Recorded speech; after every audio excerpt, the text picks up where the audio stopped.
Assalamualaikum warahmatullahi wabarakatuh. Waalaikumsalam warahmatullahi wabarakatuh. Alhamdulillahirabbil alamin.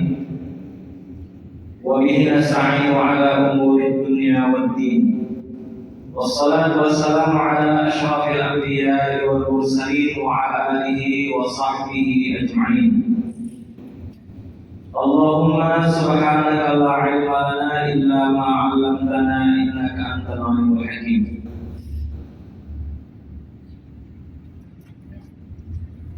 Bapak-bapak, para ustaz, ibu, dan saudara-saudari yang dirahmati Allah, kembali kita membahas tentang fikih, khususnya fikih Toharoh. Dan di sebulan yang lalu, sebelum Ramadan, di bulan Februari, kita telah membahas yang terkait dengan masalah wudu. Maka untuk hari ini kita akan membahas tentang hal-hal yang terkait dengan mandi janabah. Begitu juga nanti bila waktu kita memadai hal-hal apa saja yang diharamkan atau yang boleh dilakukan bagi orang yang berhadas besar, dan beberapa masalah-masalah yang terkait dengan tema-tema tersebut.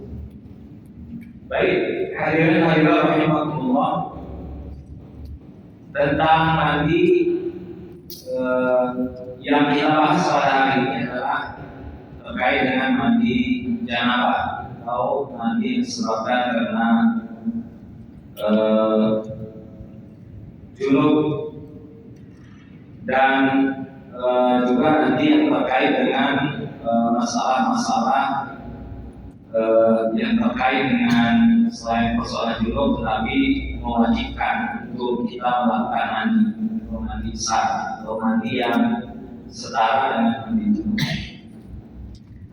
Disebutkan bahwa mujibat itu ada 5 yang mewajibkan kita untuk mandi janabah. Ada 5 hal.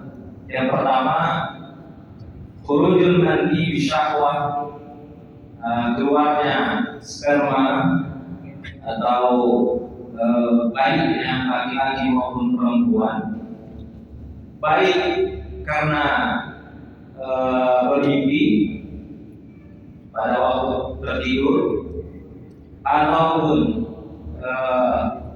tidak dalam kondisi tertidur, maka diwajibkan untuk mandi janabah.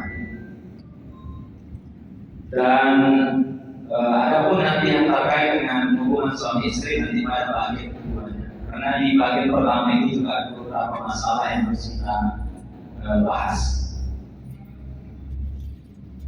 Jadi disebutkan khurujul mandi bisyahwah, ya, dengan adanya syahwat.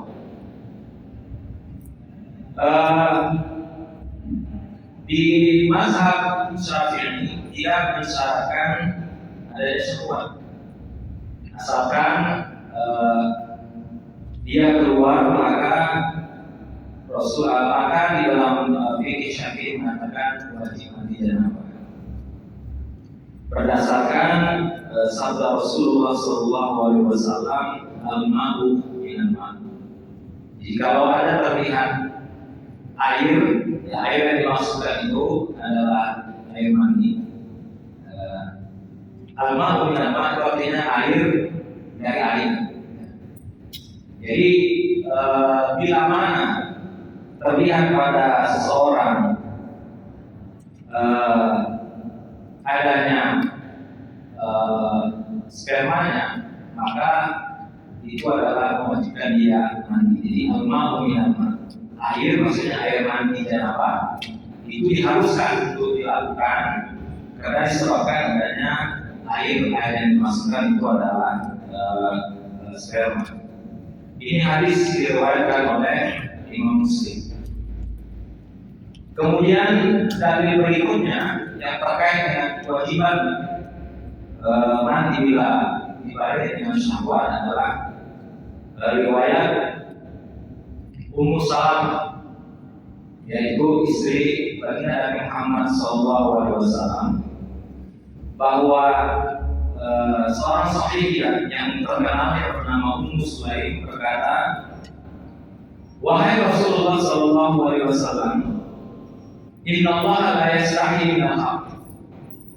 Sesungguhnya Allah Subhanahu wa Ta'ala itu tidak malu untuk hal-hal yang terkait dengan kebenaran. Nah, pernyataan daripada Ummu Sulaim ini tentu lahir dari beliau adalah bahagian daripada sahabat yang memiliki kecerdasan, bahkan di dalam masalah agama dan khususnya fikih. Lalu dia mengatakan, Inna Allah la yastahi minal haqq. Sesungguhnya Allah Subhanahu wa Ta'ala tidak malu dengan kebenaran. Dan ungkapan daripada Ummu Sulaim ini sekaligus juga merupakan pelajaran buat kita. Kalau nanti yang terkait dengan masalah-masalah fikih, maka tidak penting atau jangan khawatir kita bertanya pada sesuatu yang mungkin sesuatu yang buruk atau yang memang tidak patut lah. Maka dalam pembahasan fikih hal itu tidak boleh terjadi, sebab bila kita takut atau malu, maka hukum itu akan tidak bisa terang dan jelas bagi kita untuk mendapatkan dan mempelajari. Dan di dalam ungkapan itu beliau bertanya, "Fahal 'ala al-mar'ati uslun idza tarama?" Apakah bagi seorang wanita jika dia bermimpi juga harus mandi? Berkata Nabi kita Muhammad SAW, "Na'am idza ra'atil ma." Ya, kalau dia melihat air. Ma di sini artinya adalah spermanya. Ini diriwayatkan oleh Syaikhani. Tetapi sekali lagi di dalam mazhab yang lain disebutkan, walaupun tidak keluar dan terlihat, tetapi ada syahwat yang dirasakan begitu kuat, ya, walaupun tidak keluar, dan ini ada di dalam pendapat mazhab Hambali, maka itu juga adalah merupakan sesuatu yang wajib untuk kemudian orang mandi agar dia bersih daripada hadas besar. Jadi pengertian keluarnya sperma itu bukan dalam konteks keluarnya dari kubur. Kubur itu berarti kemaluan laki-laki maupun kemaluan perempuan, tetapi adalah sesuatu yang keluar dari asal daripada sperma itu, yaitu dari tulang sulbi. Nah, di dalam mazhab Ahmad atau mazhab Hambali, mereka mengatakan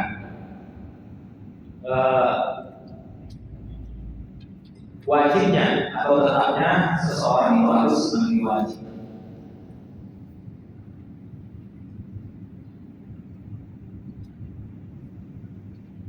Itu satu hal. Kemudian terkait dengan masalah dengan syahwat ini, bagaimana kalau sekiranya disebabkan atau karena keluarnya sperma ini tadi disebutkan di dalam salah satu mazhab Syafi'i menyebutkan walaupun tidak bersyahwat maka tetap harus. Nah, ini ada beberapa pembahasan yang mesti kita cermati. Disebutkan bahwa jika kharaja al-mani min ghairi syahwatin bal li maradin aw bar, kalau sekiranya keluarnya itu disebabkan adalah karena penyakit atau karena cuaca yang dingin, bahwa Rasulullah SAW pernah mengatakan yang terkait ini. Kata beliau kepada seorang sahabat, beliau mengatakan, Fa'idha fadhaftal ma faqtasil. Kalau sekiranya engkau mengeluarkan itu dengan upaya, ya, upaya berarti singkat kalimat itu adalah terkait dengan syahwat, maka hendaklah engkau mandi. Tetapi jika tidak dengan syahwat, maka tidak perlu mandi. Ini yang menjadi dasar pendapat ulama di luar mazhab Syafi'i. Ungkapan bahwa Rasulullah SAW mengungkapkan kata-kata fa'idha fadhaftal ma faqtasil. Kalau kau mengeluarkan sperma itu dengan upaya yang terkait dengan syahwat, maka itu adalah menjadi sebab wajibnya mandi wajib. Nanti diriwayatkan oleh Abu Dawud. Namun pendapat-pendapat yang lain yang menyebutkan bahwa tidak diharuskan, itu juga ada pendapat-pendapat yang serupa, yang mengatakan tidak harus mandi wajib karena itu bukan kaitannya dengan syahwat. Nah, lalu bagaimana kita menanggapi persoalan ini? Sebaiknya kalau dalam kondisi yang normal, sebagaimana yang selalu kita sebutkan di pertemuan-pertemuan sebelumnya, kalau dalam kondisi yang normal, kita coba untuk mengambil yang amannya. Artinya bila mana kita melihat keluarnya sesuatu baik dengan syahwat atau tidak, maka sebaiknya kita mencari aman. Kita mandi dulu saja, ya, karena ini kan persoalannya persoalan sholat yang jangan-jangan sekiranya ternyata pendapat yang mengatakan tanpa syahwat pun batal itu lebih kuat gitu. Nah, maka kita ambil. Tetapi kita semua sudah mengetahui hukumnya, ya. Kita sudah mengetahui perbedaan pendapat antara yang mengatakan dengan syahwat. Ada dalil hadisnya. Kemudian tanpa syahwat juga ada pengambilan hadisnya, maka bagi kita sebaiknya mengambil yang juga punya dalil tetapi yang paling aman. Itu tentang khurujul mani. Atau ada juga kasus misalnya bila seseorang misalnya ihtalama wa lam yajid maniyan, dia mimpi, ya kan, mimpi, dan kemudian mimpinya itu yang pasti mimpi yang terkait dengan apakah jima atau yang semisal terkait dengan syahwat, tetapi tidak menemukan sisa atau keluar sesuatu dari tubuhnya, maka ini pun para ulama berbeda pendapat. Meskipun disebutkan oleh saya tadi bahwa mayoritas para ulama mengatakan tidak wajib mandi. Tetapi bila kita mengambil mutlakan hadis innamal ma'u minal ma', sesungguhnya air dengan air, maka ada baiknya sekali lagi kita berupaya untuk mandi junub saja, karena sekali lagi kita mengambil yang paling ahwal atau yang perlu kehati-hatian. Begitu juga sebaliknya, apabila dia tidak bermimpi, tetapi kemudian saat bangun tidur dia menemukan bekas cairan sperma di pakaiannya, dan dia pastikan bahwa sebelum sholat itu sebelum tidur itu dipastikan bahwa pakaiannya bersih, tempat tidurnya juga bersih, dan tidak ada orang lain di situ, tetapi dia melakukannya. Ini juga para ulama berbeda pendapat. Kalau dia tidak ada ini tapi melakukan, berbeda pendapat. Artinya ada yang mengatakan wajib mandi, ada yang tidak. Nah, sekali lagi dalam konteks yang seperti ini kita juga berupaya untuk mengambil yang paling awal, ya, mengambil yang paling hati-hati, bahwa kita berupaya untuk mandi saja, kecuali misalnya sekali lagi dalam kondisi tertentu yang memberikan kita untuk mengambil pendapat yang paling ahwat tadi, maka kita bisa beralih kepada pendapat yang mengatakan tidak wajib mandi dalam kondisi seperti itu.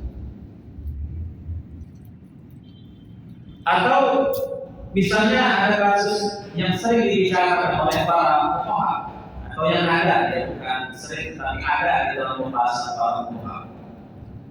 Bila seseorang hassa intiqalil mani inda syahwat, ya merasa ada perpindahan syahwat, perpindahan aliran sperma karena ada syahwat yang muncul pada dirinya, tetapi kemudian dia menahannya untuk tidak keluar misalnya. Ada pendapat yang mengatakan tidak ada mandi karena tidak terlihat, kan itu sebagaimana tadi pendapat ketika dikatakan bila terlihat maka mandi. Nah sekarang kita tidak terlihat, tetapi ada syahwat dan seseorang bisa menahannya, ya aliran itu tak dia tahan, maka para ulama juga berbeda pendapat. Ada yang mengatakan tidak mandi dan ada yang mengatakan harus mandi. Tetapi bagi kita yang mengambil yang sifatnya lebih hati-hati, maka kita mencoba mengambil yang paling aman, kira begitu, yaitu mandi.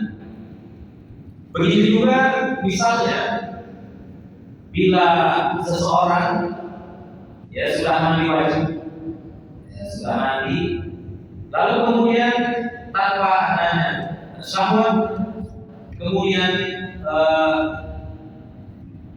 ada sesuatu yang keluar dari keluarnya itu bukan disebabkan karena dia tidak tuntas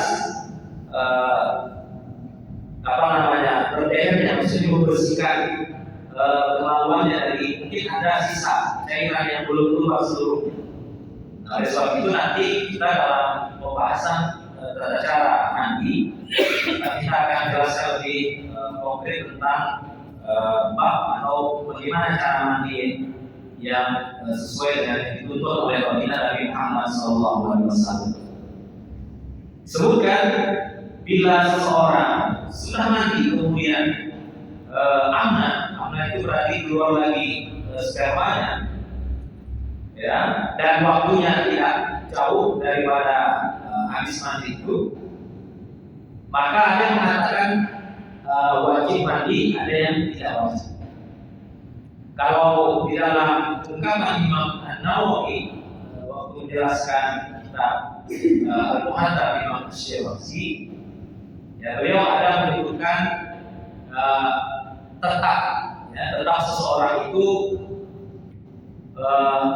mengulang mandinya agar sekali lagi agar tercapai kehati-hatian. Tetapi sekali lagi bila kita mengatakan kalau sekiranya kita mencoba untuk kondisi-kondisi tertentu yang terkait dengan kehati-hatian itu bagaimana? Nah, itu pun memungkinkan juga karena memang ada pendapat yang mengatakan pendapat semacam itu. Nah, itu yang terkait dengan keluarnya sperma. Kemudian hal kedua yang menyebabkan seseorang harus mandi adalah, dan ini yang pembahasannya juga banyak detail dan panjang, yaitu iltiqaul khitanaini, yaitu bertemunya kelamin laki-laki dan kelamin perempuan, sama ada karena dia mengeluarkan sperma atau tidak, maka para ulama mayoritas mewajibkan untuk mandi wajib. Dan berdasarkan firman Allah Subhanahu wa taala, wa in kuntum junuban fatahharu, surah Al-Maidah ya, ayat 6. Jikalau kalian junub maka bersucilah. Ulama ada yang menafsirkan karena junub itu sebetulnya bukan ya. Dan ini adalah pendapat Imam Syafi'i. Kata junub di situ bukan maknanya adalah khurujul mani, ya, keluar mani, tetapi orang-orang Arab karena menyebutkan pertemuan antara kelamin laki-laki dan perempuan, itu digunakan kata-kata al-janabah. Jadi disebutkan al-janabah itu berlaku bil haqiqah ala al-jima'. Ya, jadi janabah itu sebetulnya digunakan untuk menjadi kata lain daripada seseorang itu berjima.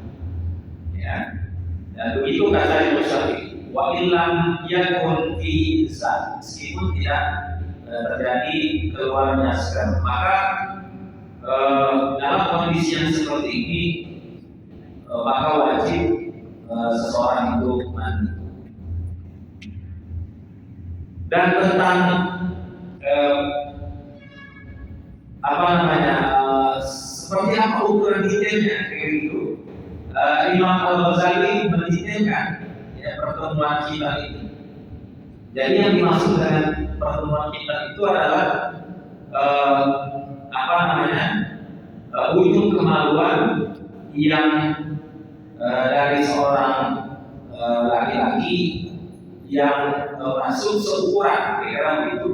Seukuran tidak terlihat lagi ujungnya itu ya, di dalam kemaluan wanita.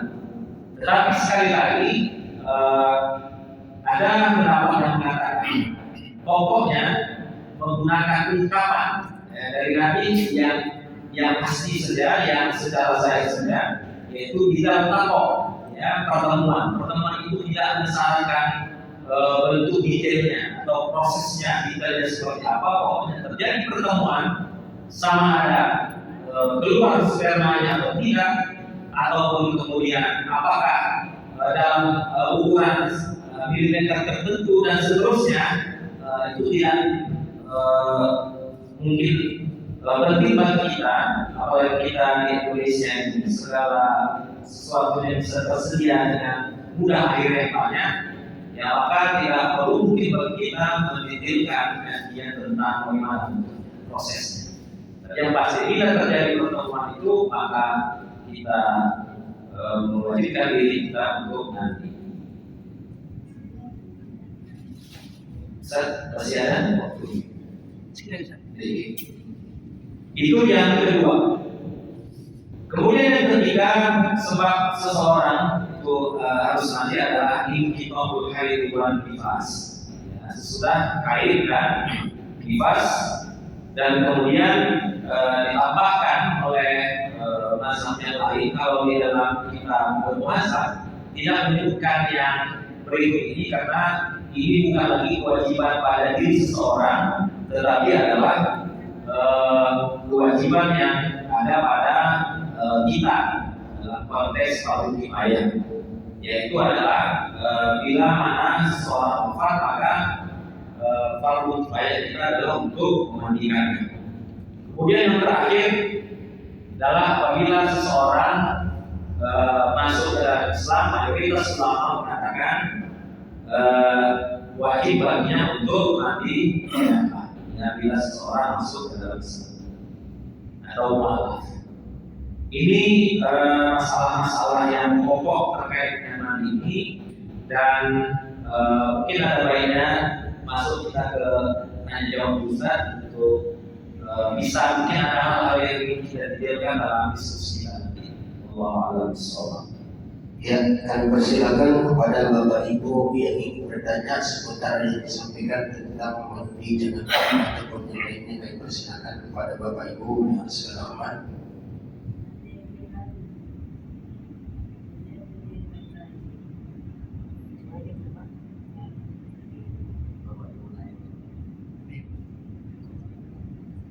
Ya, kembali ke Pak, boleh kami persilakan.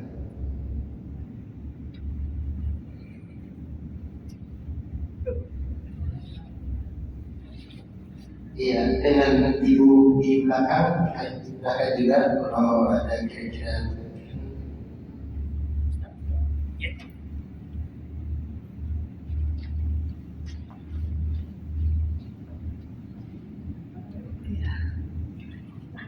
Bismillahirrahmanirrahim. Assalamualaikum warahmatullahi wabarakatuh.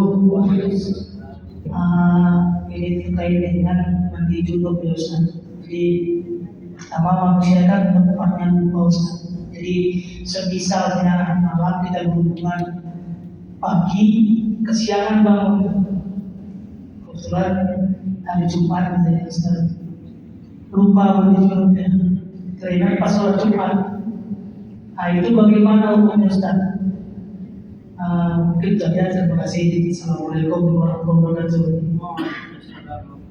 Keringatnya waktu sholat, atau sesudah sholat atau sebelum waktu sholat juga. Lagi sholat, teringat bahwa dia belum mandi, maka pada ketika itu memang harus mengatakan sholat karena dalam keadaan berhadas. Ada dua hal yang dihindari di sini. Surat pertama junub, maka orang yang junub itu sangat dilarang oleh baginda Nabi Muhammad SAW untuk tinggal di masjid. Beliau menggunakan kata-kata lau hidu, tidak menghalalkan bagian junub. Jadi segera saja untuk mandi. Maka itu tentu kita perlu membiasakan mandi yang disunahkan pada waktu sholat Jumatnya, sebelum sholat Jumat itu.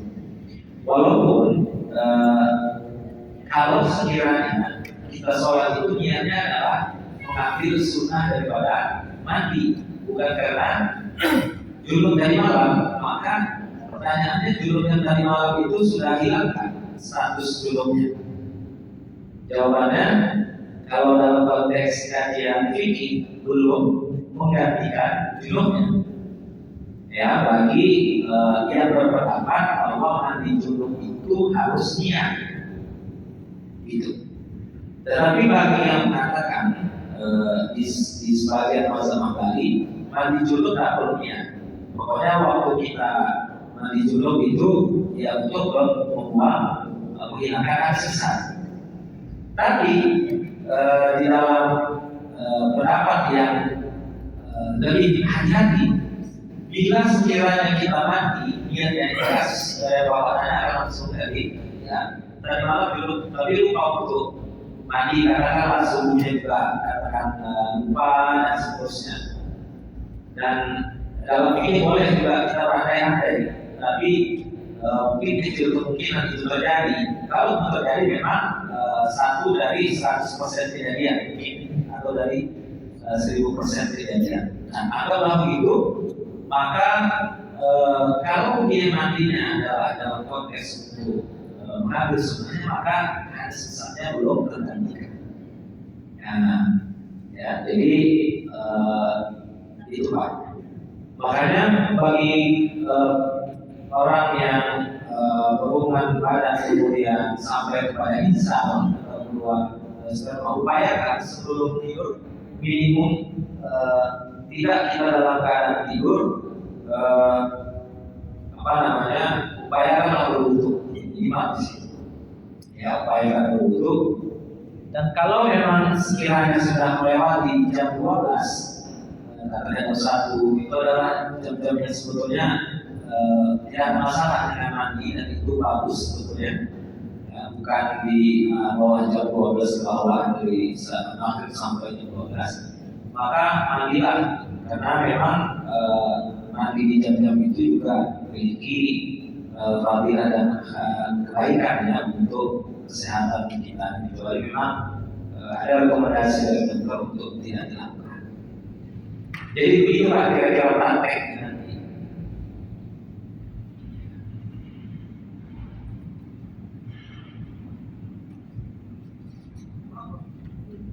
Ya, terima kasih kepada Ustaz yang telah menjawab, juga terima kasih kepada Bapak yang telah bertanya.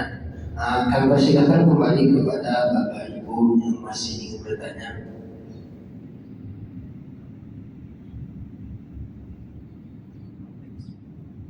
Mungkin pas dan Pas pas. mau ditambah atau kita tutup?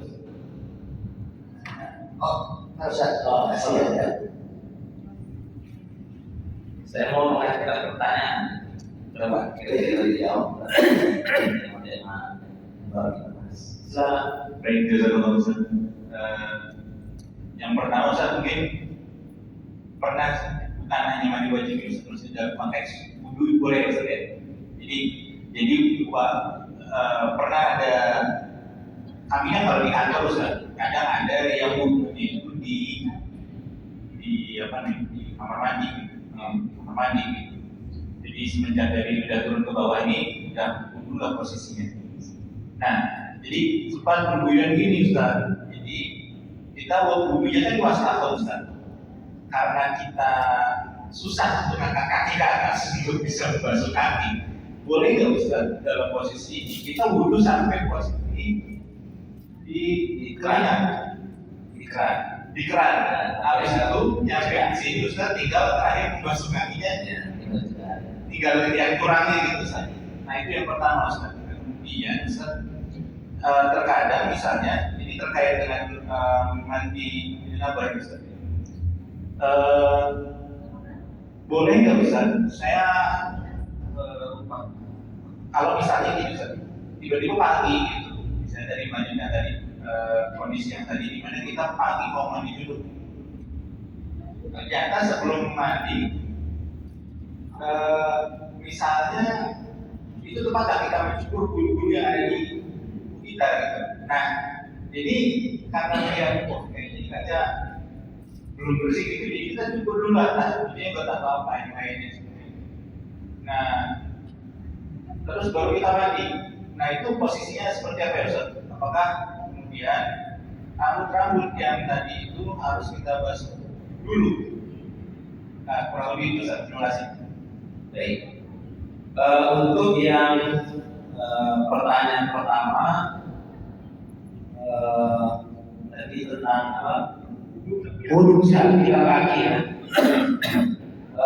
Berarti kita mencoba sekarang menjustifikasi kebolehan begitu ya, mencari kebolehan. Karena kalau misalnya bagi pendapat yang mengatakan harus mutawaliyah, pasti nggak bisa. Sekarang yang mutawaliyah ada nggak begitu? Ada, berdasarkan bagaimana misalnya praktek mandi yang disebutkan oleh sebagian ulama kontemporer tentang mandi ala Rasulullah. Jadi sewaktu mandi, tetapi walaupun memang konteksnya ini di zaman Rasul itu kan mandinya kan enggak, apa namanya, tidak kayak kita ya, ada keramik sehingga bersih. Makanya misalnya satu ketika sahabat dulu Rasul suruh ke bila haid fulan itu kebun seseorang. Kalau zaman dulu kayaknya hanya ada tempat air kan gitu, kemudian mungkin agak tertutup dan pasti lantainya kotor. Nah pada saat itu untuk menyempurnakan wudhu kan disunahkan berwudhu ya, berwudhu. Nah pada saat setelah dia berwudhu, kaki itu boleh ditakhirkan untuk kemudian dia melakukan proses mandinya, lalu di akhir itu baru kemudian dia membersihkan kakinya. Dan itu ditikor, kita dari tempat buangan airnya. Nah, maka mungkin kalau kasusnya begitu, tidak mesti harus lagi mengulang wudhunya memang ya. Pertama karena ramai, maka ramai itu mustahil orang begitu, maka itu bisa menjadi excuse ya, kita beralih daripada pendapat yang tadi kita anggap yang hati-hati. Kalau hati-hati kan kita mengambil yang harus wajib terus-terusan gitu ya, dalam kondisi normal. Tapi semuanya padat, kita berupaya jangan sampai khotib sudah naik kalau kita hadir di sini ya kan begitu. Maka kita mau mengambil keutamaan itu sementara jalan keluarnya agar kita bersegera di sholat Jumat itu kita butuh diwaspadai dan kira begitu. Ya, maka saat kita beralih itu ke tempat keran orang yang berwudu dan kita minta tolong kaki aja dua gitu sisanya kan gitu. Nah, maka kita bisa excuse-nya dari pendapat dari peristiwa itu ya, yang ada diceritakan oleh kepada kita terkait bentuk daripada mandi yang disebutkan berasal dari Nabi Muhammad SAW. Kemudian yang kedua tadi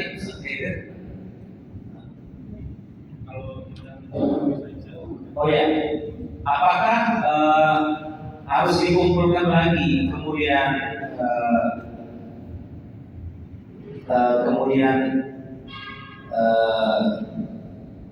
baru kita menganggap salah semua gitu ya. Jadi yang kita cukur itu pun dianggap dalam kondisi junub atau kita tidak. Kita mengambil yang dalam kondisi yang adakah gitu ya, adakah yang berpendapat tak mesti harus ya, tidak mesti harus dilakukan itu. Jadi cukur kemudian mandi junub. Tapi yang paling sekali lagi kehati-hatian kita, karena junub itu adalah menghadirkan keseluruh bahkan rambut pun harus benar-benar di kucak gitu ya, kucuk kanan kemudian kucuk kiri di tengah lagi begitu. Nah ada banyak berupaya kita mengambil yang paling aman. Tapi adakah mungkin dilakukan tanpa melakukan itu? Mungkin kan untuk. Nah, tapi selainnya sekali lagi itu kita tinggalkan untuk mengambil yang paling aman dan paling kita anggap sempurna. Demikian. Ya, terima kasih kepada Ustaz juga kepada Bapak yang telah bertanya dan Ustaz yang telah menjawab. Mungkin Ustaz waktu juga yang disahkan kita, kami mohon terakhir doa Ustaz.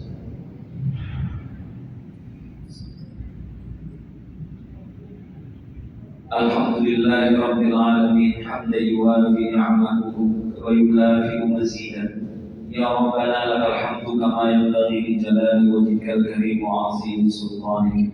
Allahumma ighfir lana dhunubana wa israfana fi amrina wa thabbit aqdamana wansurna 'alal qawmil kafirin wal hasidin wal munafiqin. اللهم ارزقنا علما نافعا وارزقنا فهما وعملا صالحا متقبلا.